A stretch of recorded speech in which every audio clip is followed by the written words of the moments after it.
Hey everybody, welcome back to the board meeting. Today is culling day. I've been actively trying to cull a lot of games out of my collection.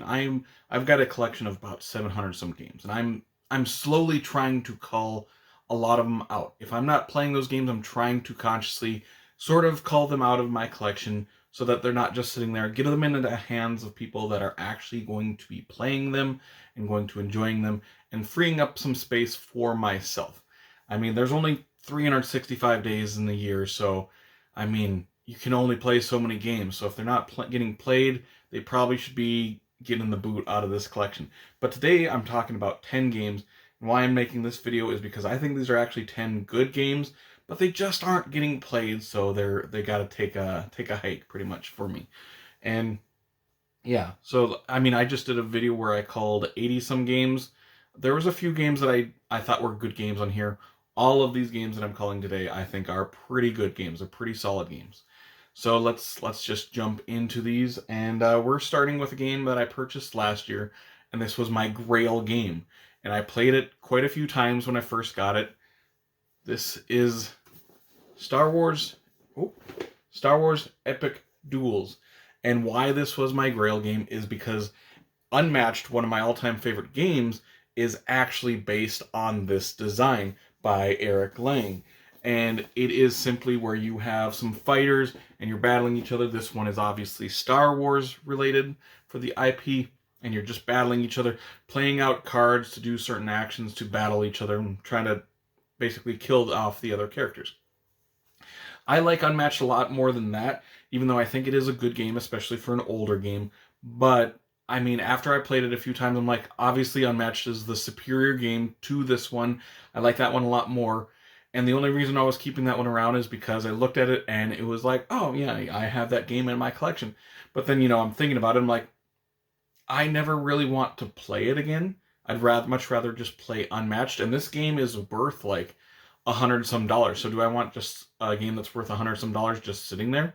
Or should I give it off to someone who's going to enjoy it more than I am at currently? So yeah, that's Star Wars Epic Duel. Next we have a word party game. This is Poetry for Neanderthals. This is one that I had quite a bit of fun with. This has got like this inflatable little bonk stick, and whenever people mess up, because you're trying to get people to guess words, but you have to talk like Neanderthal, only using one syllable. And when they mess up, you get to bonk them on the stick with the inflatable stick. Great game, fun, but it's the fact that I have a lot of word party games, and after I played this one, the novelty of bonking people in the head with a stick wore off a little bit. Then it just wasn't coming to the table as much as games like So Clover or Codenames. So yeah, it's just I've got a lot of party word games, so this one's just on the outskirts. But I do think it's a good one. Next, we have Mysterium Park, which is the smaller version, the smaller game, the faster game of Mysterium, where one player is playing as the ghost, trying to give out hints to guess people, who is the murderer, where is the setting and stuff like that. And I think it's a good game. If you like Mysterium, you're probably really going to like Mysterium Park as well. But the fact is, I don't play Mysterium that often anymore, and when I do, we tend to play the bigger version because we make sort of an event out of it. This is the filler game version of Mysterium, and it's just not coming to the table anymore, so I'm going to get rid of it. Next, we have Imhotep the Duel, the two-player version of Imhotep. I like Imhotep and Imhotep the Duel a lot. I think it's a great game, very simple game. But why I'm getting rid of this one is because it's just the two-player version of Imhotep. I think Imhotep is a great, four-player game. So why am I keeping around the two-player game when I've got the four-player game? And that one's coming out a lot more than the Duel. I think the Duel is a good game as well, but Imhotep, I don't need both of them because I can just play Imhotep at two players and it's fine as well. So yeah. Next one is, I think, the newest game in here that I've bought. This is Stone Spine Architects. I'm getting rid of this one because it's a really, really short game, and I've played it, I think, 5 times now, and I feel like I've played everything I want to play with it. I thought it was a good game. I didn't think it was an amazing game, but it's in that role player series of games, and I like 3 or 4 of those games in that series, and then a couple of them were kind of duds. This one's an okay game. It's kind of an average game to me. I think it's, it's a decent little filler game. But yeah, I'm getting rid of Stone Spine Architects. Going to the next one. Next one is, here, we'll go to a big game, A-Calum. And this is a game where you're putting out these tiles on your own personal board and taking certain actions. And I think it's a really, really good game. I think it's really solid. And I had quite a bit of fun with it, the first month that I bought it. But that was close to 2 years ago, and I don't think it's come back to the table ever since that first month that I had it. And do I want to play it again?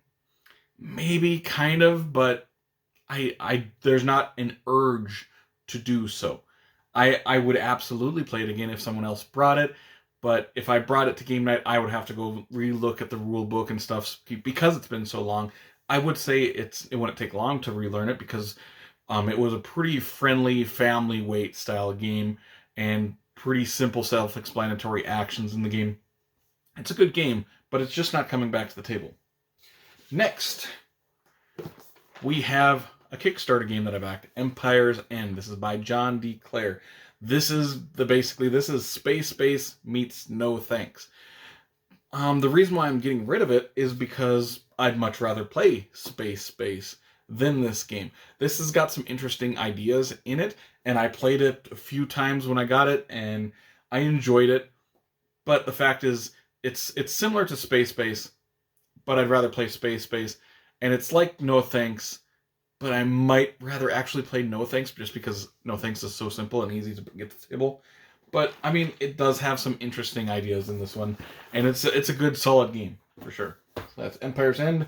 Next, we have Artemis Project. Oh, wrong way. Artemis Project.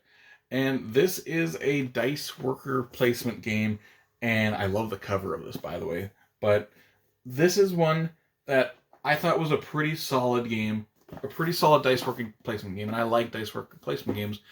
But again, it's sat on my shelf, I think, for 2 years now, and I haven't had that urgency to get it to the table. And even when I'm like looking at games that I should be calling, I'm like, oh, this is a game that I enjoyed, and I should get it back to the table, so I can play it again. And I'm like, I didn't really feel the need to actually anymore.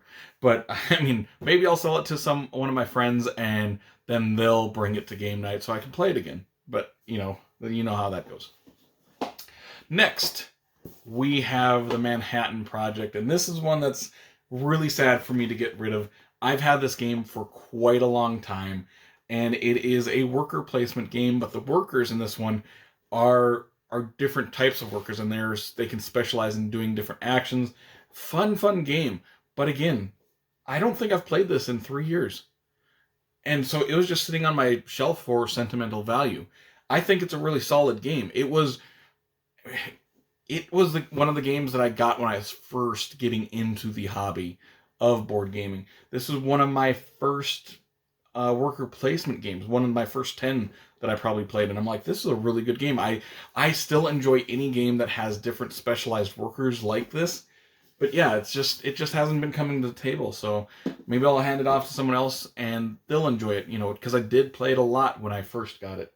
But yeah, it's just been sitting there for a while. And on to our last game, and I will say, this one I am still debating if I'm going to get rid of it or not. This is In the Hall of the Mountain King, and this is probably the game that I like the most out of all of these other games that we're talking about. And the only reason I'm considering it is because it's been on my shelf for so long, unplayed. It's probably been a year and a half or so since I've played this one, but it's got this really cool cascading system where you're placing trolls on other trolls, and you're going to get all the resources that troll provides along with any of the trolls underneath it. And it's this really cool cascading system of resources. You're also placing out these polyomino tiles on this board. And yeah, I think it's a really solid game. I've really enjoyed this game quite a bit.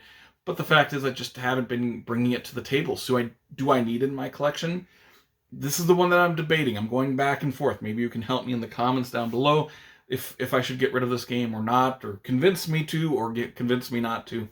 Yeah, but yeah, all of those are the 10 games that I am going to be culling, or potentially 9, depending on what I do with In the Hall of the Mountain King. But yes, if you did enjoy this video, make sure to like and subscribe to see more weekly content from me, Shane, at the Board Meeting in the future. Hope you all have an amazing day. Take care.